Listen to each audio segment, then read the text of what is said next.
Se seno de x é igual a meio, onde x varia entre 0 e π sobre 2, então o valor da expressão y é igual a cosseno de x sobre tangente de x mais secante de x é.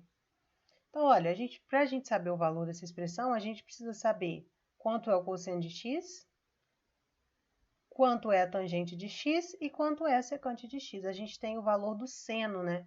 A partir do seno, a gente consegue encontrar todo mundo. Então, como o seno de x é meio, a gente consegue encontrar o valor do cosseno utilizando a relação fundamental da trigonometria, certo? Porque aí o cosseno ao quadrado de x vai ser 1 menos o seno ao quadrado, que vai ser 1 menos o seno, é meio, né? Então, 1 menos meio ao quadrado. Então, o cosseno ao quadrado de x é 1 menos 1 quarto, que é 3 quartos, certo? Então, o cosseno de x é mais ou menos a raiz de 3 quartos. Note que x está entre 0 e π sobre 2. X está no primeiro quadrante. No primeiro quadrante, o cosseno é positivo. Então, por isso, a gente descarta esse sinal de menos, a gente não considera ele, certo? Porque como ele está no primeiro quadrante, ele é positivo.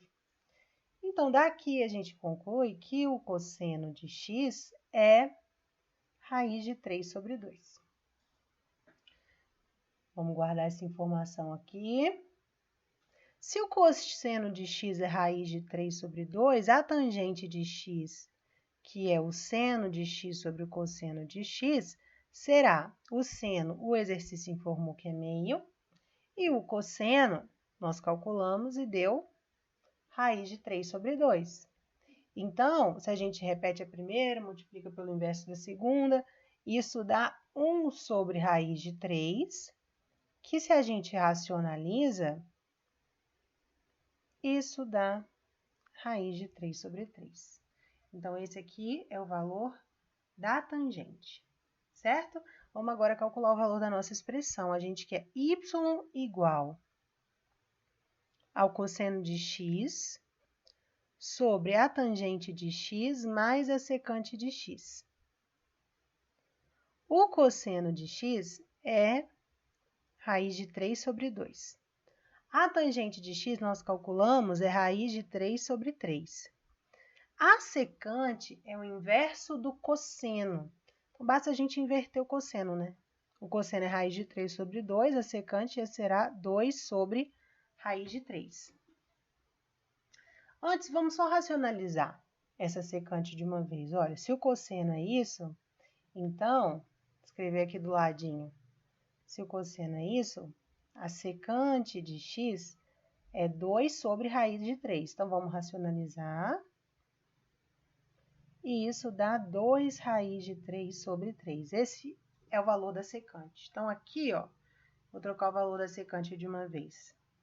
Então, fica 2 raiz de 3 sobre 3, certo? Então, olha, o denominador é raiz de 3 sobre 2. O denominador a gente pode somar. Dá 3 raiz de 3 sobre 3. Certo? Que a gente pode, inclusive, cancelar esse 3 com esse 3 aqui. Então, dá raiz de 3 sobre 2 sobre raiz de 3. Então, vamos repetir a primeira, multiplicar pelo inverso da segunda. E a gente pode cancelar essas raízes de 3 aqui. E, portanto, o valor dessa expressão y é meio. Resposta correta, letra D.